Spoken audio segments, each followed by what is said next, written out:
Welcome to the Astro Psyche. I'm so happy that you're here. Today we are going to explore tarot card reversals. So when you pull a tarot card or any oracle and instead of being right side up, it's flipped upside down, and what to make of that, what it means, how you interpret it. And my intention in this episode is to share with you how I work with reversals in tarot, but to also open this up into a broader conversation around how we hold anything that is a reversal within tarot or astrology. And I am particularly excited to explore this with you because I find that reversals in tarot and other qualities in astrology, certain placements or certain configurations, can sometimes invoke a very natural and understandable fear response. And how do we navigate that? How do we uh, hold space for the fear that can sometimes come up? And my intention also here with you today is to reframe these qualities, reversals, and certain planetary configurations, um, to reframe this as not something that is good or bad or this way or that way, but as an expression of the multiplicity of symbolic languages, and how when we get a reversal in tarot, it is an important part of the diversity of the symbolic language of tarot. My name is Shawna McGrath. I'm a depth psychotherapist and an astrologer, and such an honor to share these topics with you and to explore these ideas. So, this topic actually is something that I have been thinking about a lot and that I like to talk about. And the inspiration for making this episode at this moment in time in particular is because I received a comment from someone following my podcast, and um, they were so kind and thoughtful in sharing that this week, when I was pulling the tarot cards in the weekly astrology podcast, um, one of the cards was reversed, and they noticed in themselves an instinctual fear response. And this led to the question, um, how I see reversals. And the core question is this: are reversals in tarot more negative? And when I hear this question, it actually feels like a very tender question to me, because when I hear this question, are reversals in tarot more negative? What I hear is, am I okay? Am I not going to be okay? There's this and again, this is my experience of it as I'm sharing it with you, and it may be different for you. But I feel like this, when there's this simultaneous fear of something that is negative, and like sort of, I almost feel like a clamping up and like a tightening up of the muscles, which is this, oh, I might not be okay. There might be something wrong or bad, or maybe I have done something wrong or bad and I am not okay in some way.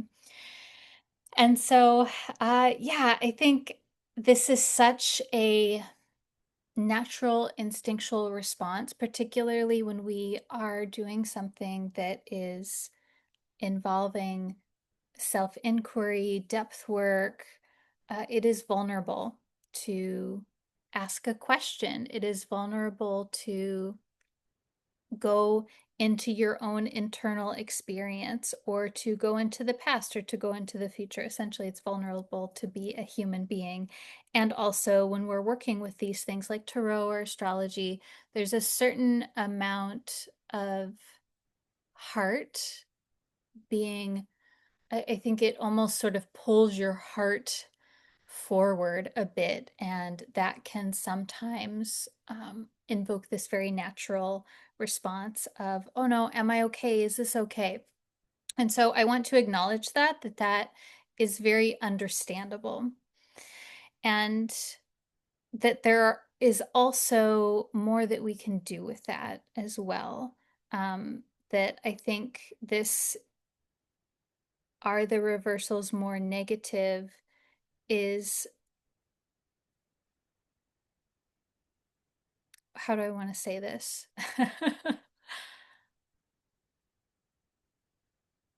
I find myself wanting to say that's not even I don't even have an answer for that question. A part of me wants to say no and then a part of me also wants to say yes and. So there's a multiplicity when we're working with tarot, and to say is it more negative, I think, is sort of a challenge of working with any symbolic language, is that it becomes we can sort of get into this, like, is this good or is this bad, this like splitting effect. And so I want us to think about what would it be like to, and we're going to explore this, what would it be like to read the cards or the chart from a more diverse and multiple perspective. So it's not either upright or reversed. It can have multiple different expressions. The card could be flipped on its side, it could be diagonal, it could be across the room, etc. There are so many different directions. And okay, so I want to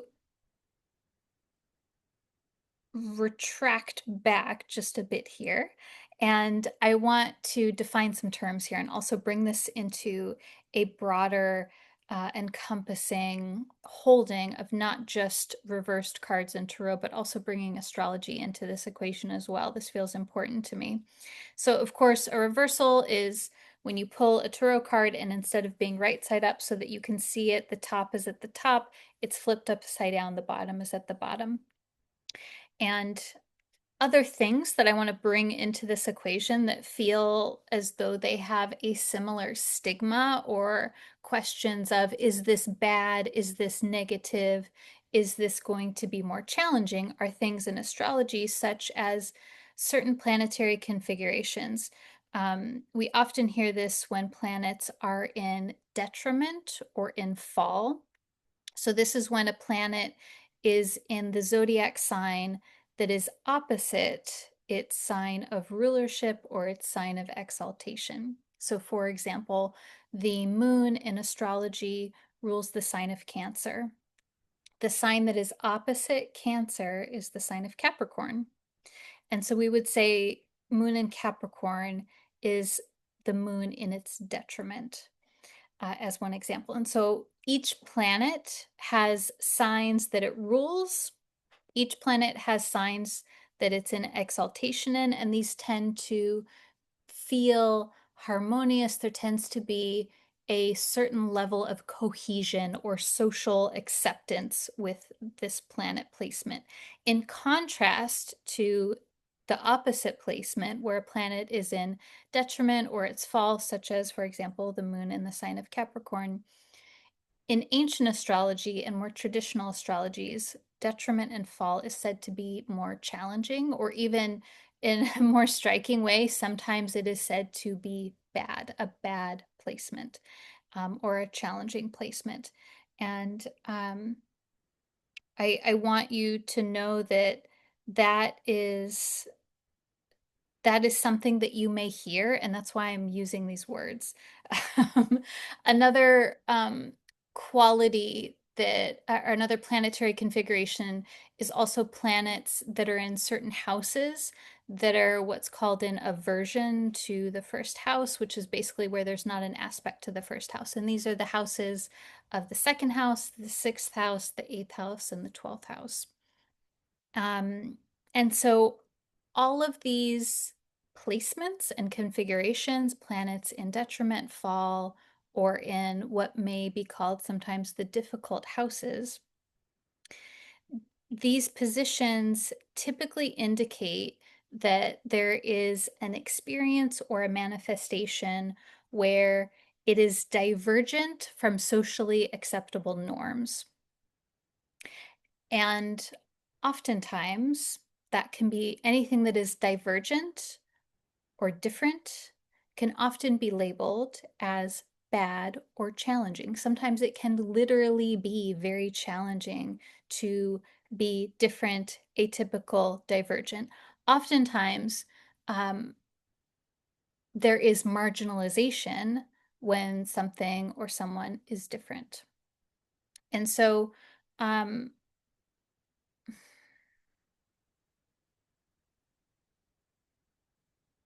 it makes sense to me that our astrology, that humans created this system of astrology.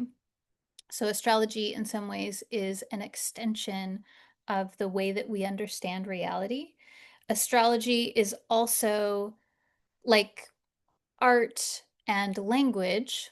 Astrology is also a reflection of our social values, of our cultural values, of particularly the dominant cultural themes. And so we could say, just like art, astrology is this reflection of what we value, what we find important, and what collectively, again, all of this is very collective, collectively, what is seen as acceptable or unacceptable.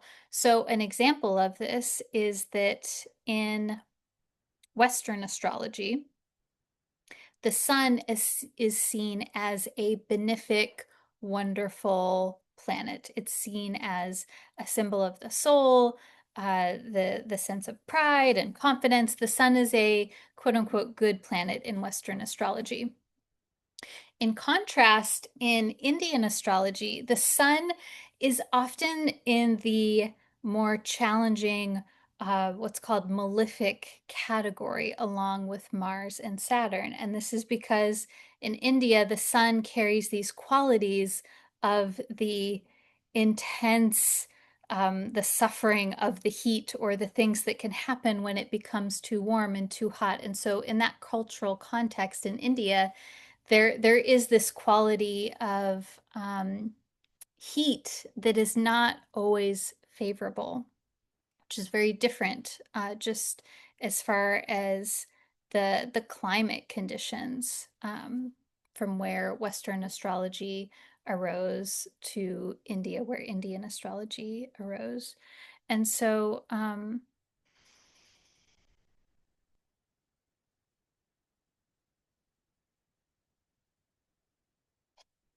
the astrology carries with it some of our social context. And I'm sharing this with you because astrology also has our our judgments against things that are different. And in this case, the planets that carry that carry um, that sort of judgment can often be the planets that are in detriment, the planets that are in fall, or some of the negative houses. And so sometimes, if let's say you have a placement of a planet in the 12th house in your birth chart, and you Google what does it mean when there is Venus in the 12th house or Mars in the 12th house or whatever it is, and it may say something negative. That is because, from our cultural perspective, we view that planet in that place as not desirable because of our cultural values. It does not mean that that is actually objectively a bad placement or a challenging placement. Now, it may be challenging. Um, it may be challenging if there is not an outlet for it. So, for example, the 12th house is correlated to themes of the collective unconscious, connecting with states that are hard to describe. The 12th house is a symbol of the unseen world and unseen realities and the spectrum of possibility that we can't even imagine.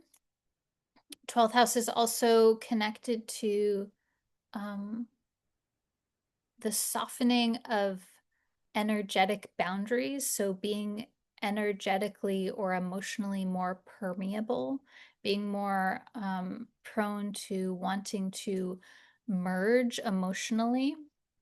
It's also connected to flow states, states of channeling or being in the flow or being totally absorbed in a moment. 12th house is connected to spirituality, metaphysical things, altered states of consciousness. And it's also connected to solitary experiences. So, experiences where we are within our own world, even if we're around other people, and also just more literal solitary experiences.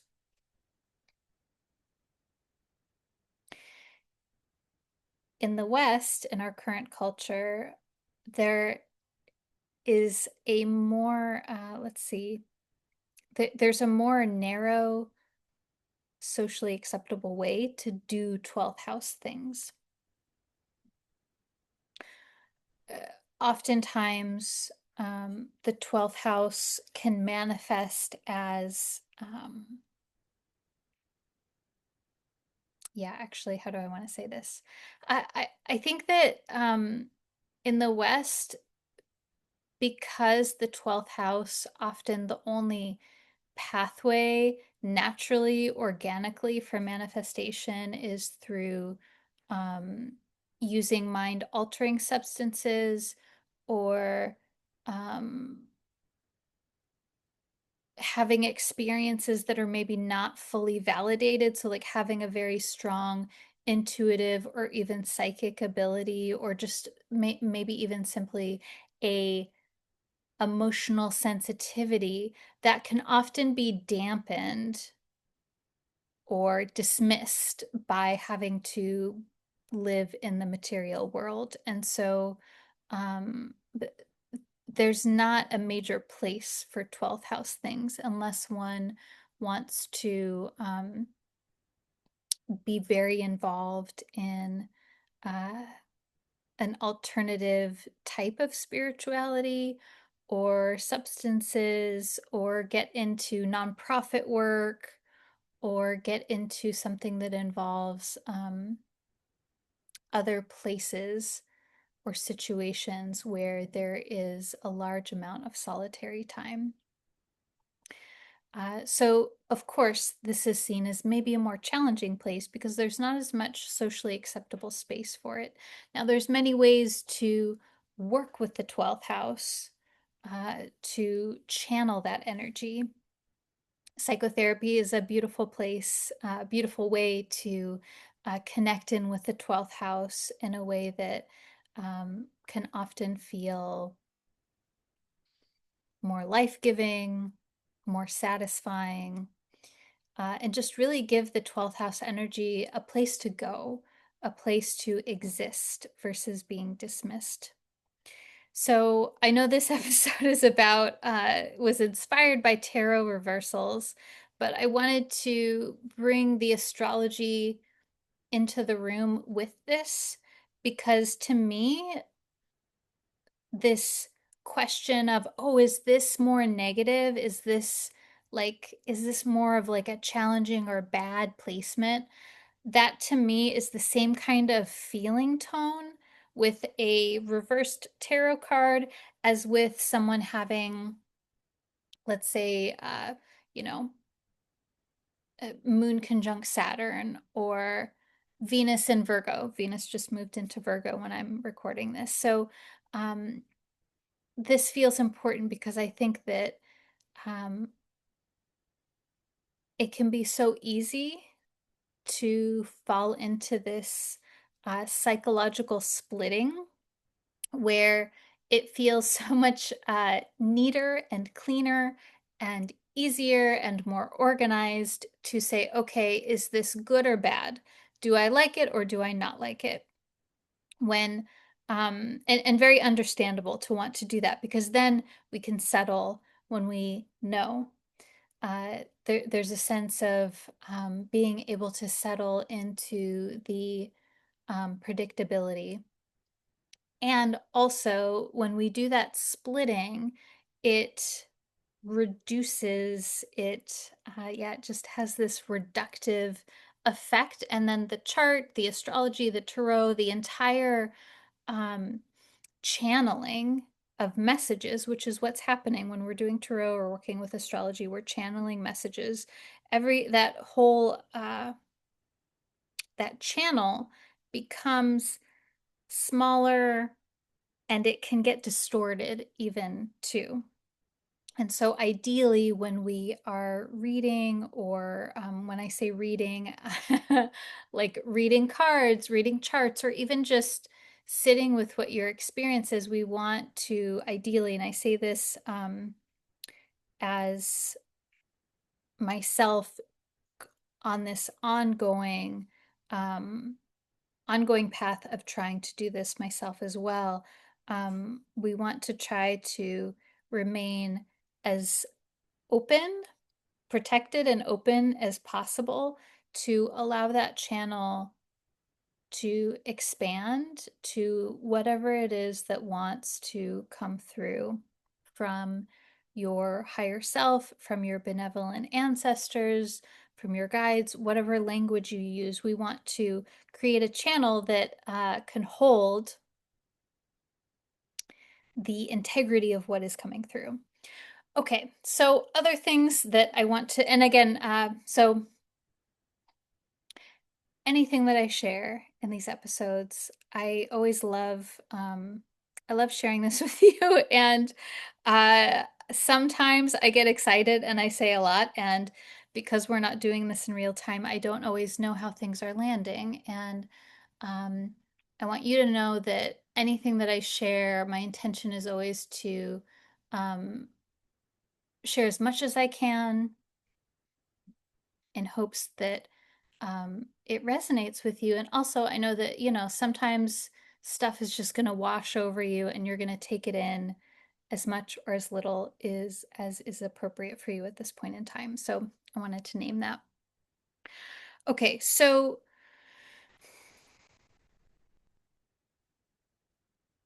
the psychotherapist James Hillman. James Hillman was a Jungian analyst, Jungian therapist.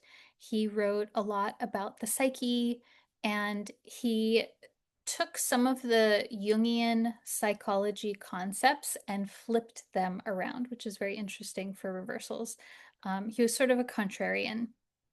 And one of his core principles was that the psyche is polytheistic, in that it has multiple variations and variants. So in Jungian psychology, there is one core theme that is called individuation, where in Jungian psychology, a part of the ongoing path of becoming more and more yourself as you go on over life is about connecting and I almost wanted to use the word collating. That's not the word I want to use, but that is an interesting word to come in right now. So Jung talked a lot about individuation, where you become more and more yourself, and that was often around this unifying of the psyche and condensing more and more into one core center, that there was one core center. Jung was very into mandalas and how a mandala has this often one center orienting point. And for Jung and his journey and his psychology, the way that he created it, for him, it was important that there is this one unifying point, often called the self with the capital S, that we are trying to connect into. So James Hillman is interesting because he was a Jungian analyst. He went through the training and he did that type of therapy.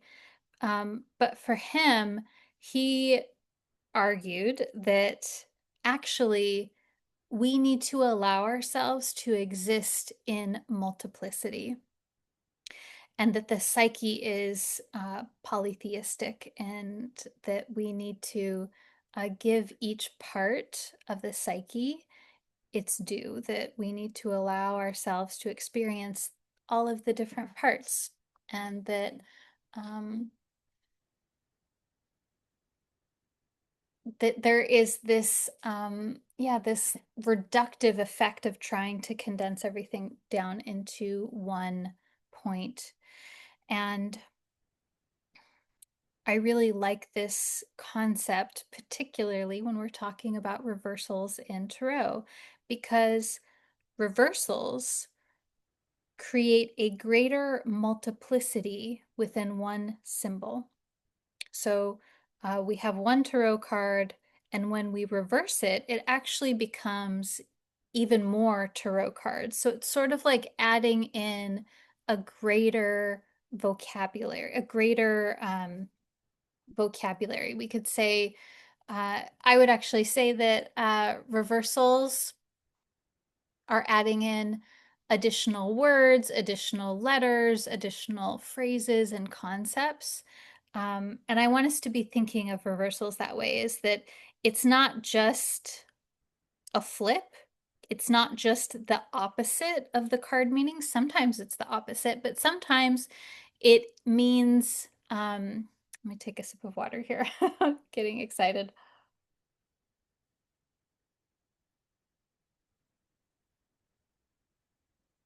So, the way that I read tarot, the way that I learned, so I learned to read tarot from my mentor and dear friend, Carrie Samuels, and the way that she taught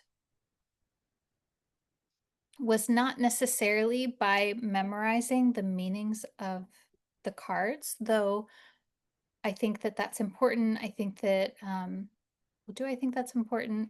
I think there's a lot of value in consistently studying the the roots of any symbolic system. So studying the traditional meanings, what people say, both past and present. And I think that when we take that as a springboard for our own understanding, it gives us a really good, bouncy, solid spring to spring forward from. And so a part of my work with tarot continues to be pulling a card, looking up the meanings, sitting with that, looking at multiple sources, seeing what comes up for me when I'm looking at the card.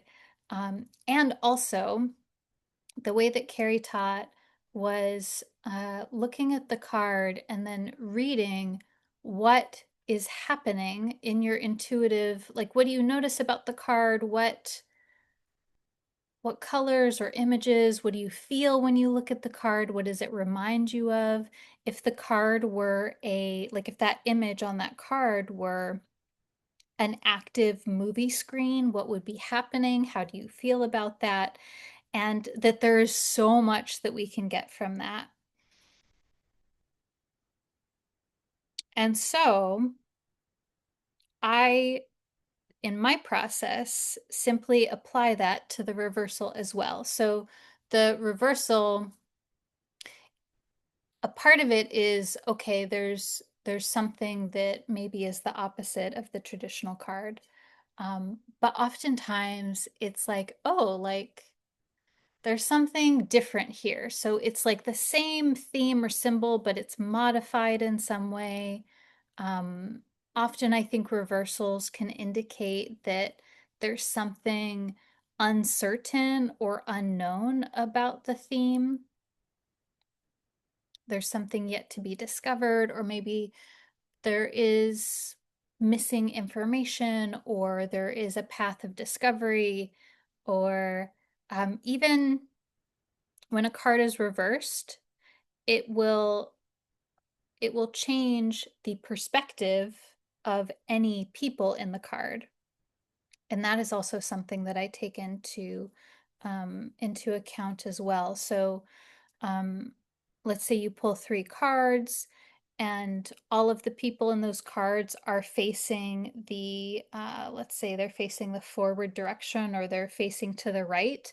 But if it's reversed, they might be facing to the left. And then what are they looking at? Are they looking forward into the future? Are they looking forward into the past? Are they looking at one another? Are they looking away from one another, et cetera, et cetera? These are just examples.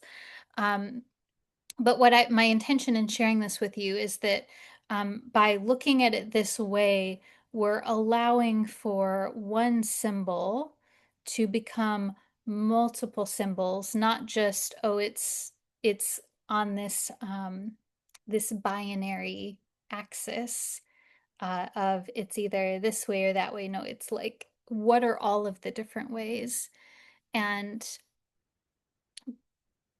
this is really the beauty of working with tarot or astrology or any symbolic language, is that when we let it, when we come to it from as best we can, a grounded, centered place, it can actually expand more and more over time to become this wider vocabulary that suits our needs, again, as we over time, as we continue to evolve. You may find that one card, the more that you work with the tarot, that card takes on different meanings for you.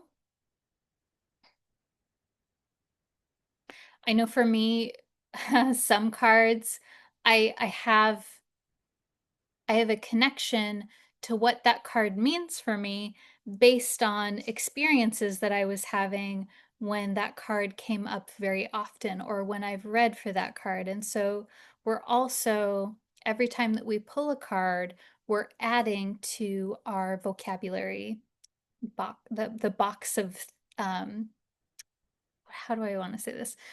We're constantly adding to our vocabulary and our ability to read the cards. So we're constantly adding and building a very Saturnian, this bit by bit, one step at a time, adding more and more to our understanding of the symbols.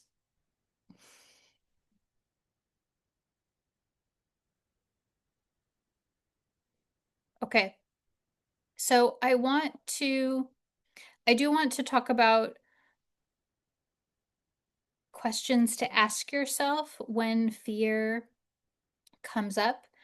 And also, before I get to that, I want to say a bit here about cultural context and privilege and marginalization, because that feels important, um, particularly when we're talking about the astrology factors that I mentioned earlier. So,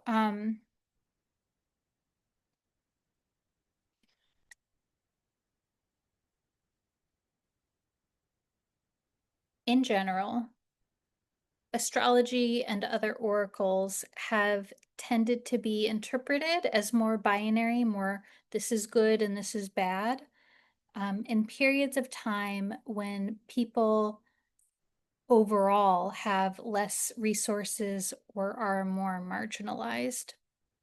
And a part of this is because in those times there is uh, literally less ability for one to have control or autonomy over one's life or one's environment. So this was the case in ancient Greece, ancient India. For example, in ancient India, there was that really solid caste system where the social structure was very rigid and there was essentially no mobility to improve one's circumstances. Uh, and also another example, in the times of ancient Greece, if you got an infection, that could be life-threatening. I find it very interesting because as we're working with astrology and all of these things, um, it feels very relevant because we're working with a system that was created um, when people had less resources than we do now. And also, it still feels relevant, particularly with what's happening in the world at this moment in time when there are alarmingly increasing levels of oppression, marginalization, and genocide. And so, astrology at its best is a tool of comfort, validation, and empowerment to do what we can with what we have. And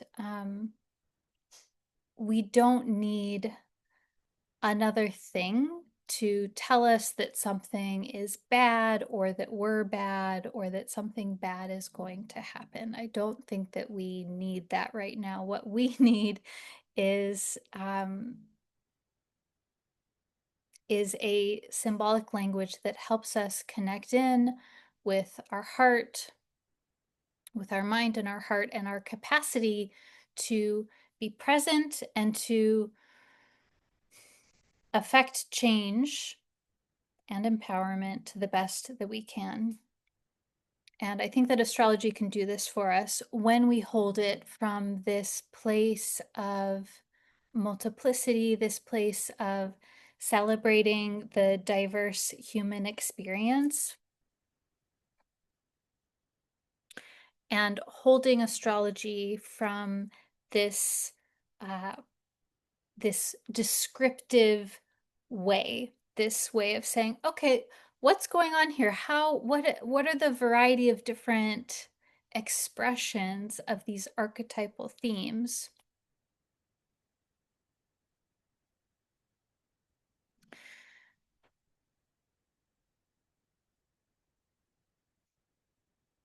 Yes. Okay. So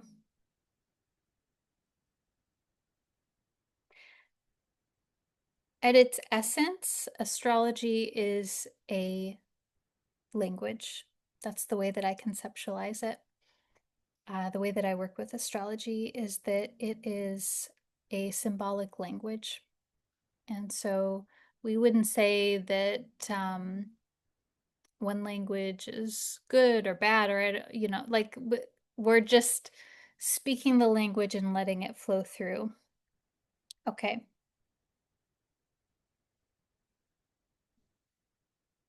So, how do we handle fear when it comes up? Or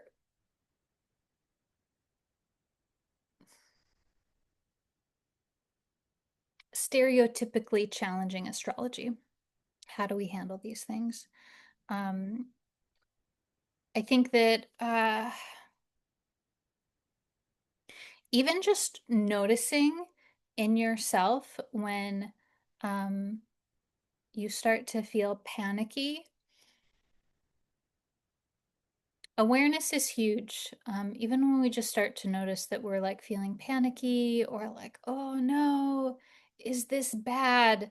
It's like, oh, okay, my fear is here. This is, and just acknowledging that is very powerful.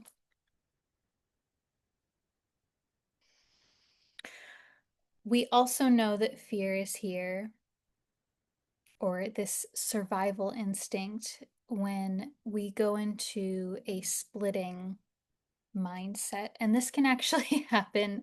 So, splitting is one common, very natural defense that happens, a defense against anxiety from a psychological perspective. So splitting is when we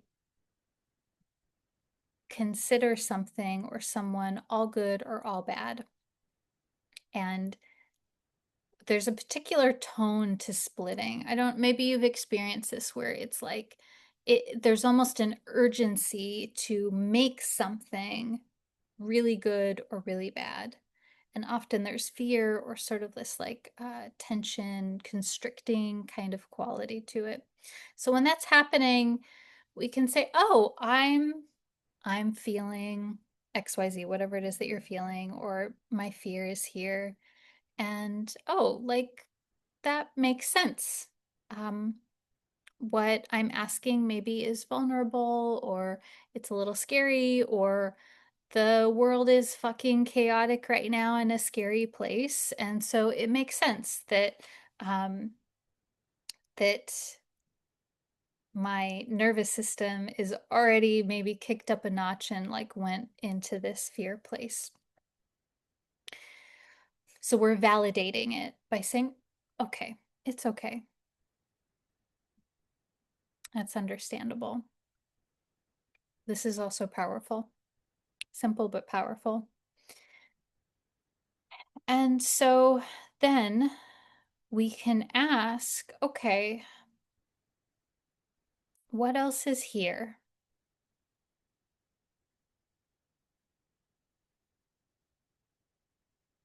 And sometimes it can simply be that question, what else is here? And notice what comes up. Um, for some folks, that's a little too open-ended. When I say what else is here, usually there is something underneath fear or anxiety. And so, if we pull the thread or open, sort of open a little space around what that fear is, what is underneath that? What are the underpinnings of that? And what other feelings are here too might be the question. Um, what else is here could also mean what other messages are here? What else is wanting to come through for you? And so this part is curiosity. So this is one way of addressing, handling, coping with fear in general, but particularly when we're talking about astrology or tarot. So 3 different steps here. First is acknowledging the fear. Fear is here. Validating it. This is understandable. This is valid. And then getting curious about what's going on here. I share this with you in hopes that it may, just bring some comfort and then also open up the space as this comes up for you. So there's a little bit more that I want to say here, and I'm curious how this is sitting with you, what's coming up as I'm sharing this. And I'm going to take a sip of tea.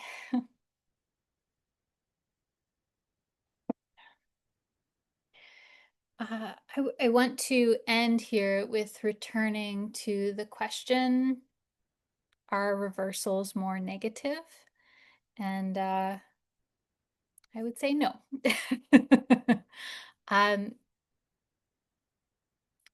Reversals are simply more information. Reversals are simply a modifier. So it's like we could think of reversals as like uh, an additional flavor that's happening.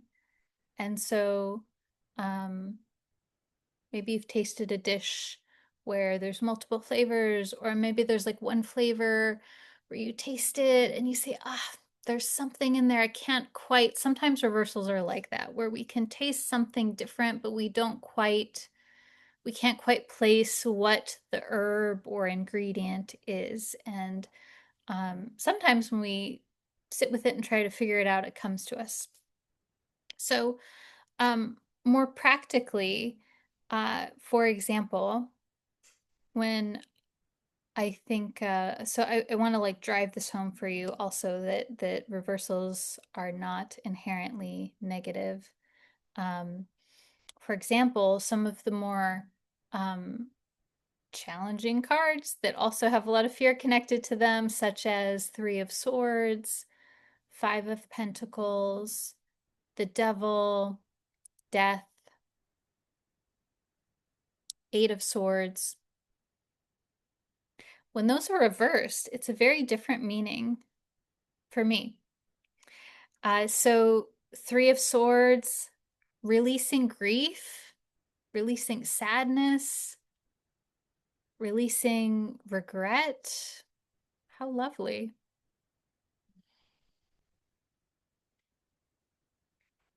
In contrast, the Star card reversed, taking more care of yourself to fill up your cup. How lovely. Both are lovely because they are important messages for you. And so this leads me into something that I feel also is important that I wanted to share with you. And uh, that is connecting in with your higher self, your spiritual guidance team, your benevolent ancestors, whatever or whoever is that benevolent, greater, divine source or connection that is the how do I want to say this? I don't know if I want to say it's the source of the information, but ideally, before you're doing any reading, no matter how casual, no matter how briefly, you are intending to receive messages and information from a place or a source that is benevolent, wise, kind, and for furthering your empowerment and healing, or whatever it is that's important to you.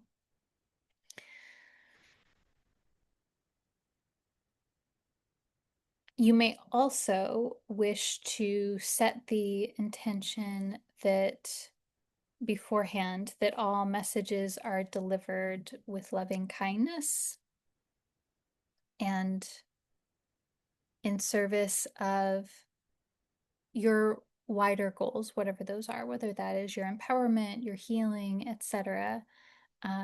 Again, this is very simple and it can be so brief as simply saying to yourself this intention. Um, and there is so much power in it. It's really quite, it blows my mind every day, actually. It's so radical that things this simple and subtle can have such a powerful impact. I will also share with you that what I like to do, what has worked for me, is I have one intention statement that I have memorized. So it's very simple. It also changes over time. It gets modified year to year depending on what's important to me and um, my connection with my spiritual guidance team, my ancestors, etc. The language changes over time, and also I have a very concise prayer intention statement that I can repeat anytime, that I don't have to. I like this because I don't have to think about it. I've already thought about it and dialed in what's really important to me, and then I can just bring that into my mind anytime, even if I'm, let's say, in a public place and I don't have time to go into my full grounding, centering space. I can repeat this, and um, this could be a prayer that you find that you resonate with. It can also be something that you make up on your own. But I'm emphasizing this because I find that when we energetically protect, clear, and bless the space, that really, um, mm, it just, it helps to keep at bay the fears and anxieties that often creep in or just more present in general. So it's like creating this blank canvas for the messages to come in and be perceived more clearly. Okay, that actually feels like a wonderful, lovely place to end. And yeah, it's such an honor to share this with you. This is something that I've been really, that's been on my heart, that I've wanted to talk about for a while. And so it feels really good to share. I hope you enjoyed this. It's always such a pleasure to share with you and to hear what's coming up for you as I share these different ideas. If you like this video, you resonate with me and my work, you want to find out more about me and my work, you can find that on my website, theastropsyche.com. So wonderful to share this space with you. I am wishing you ease and safety and peace and so much delight on your journey through life as much as possible. I'll see you soon. Bye.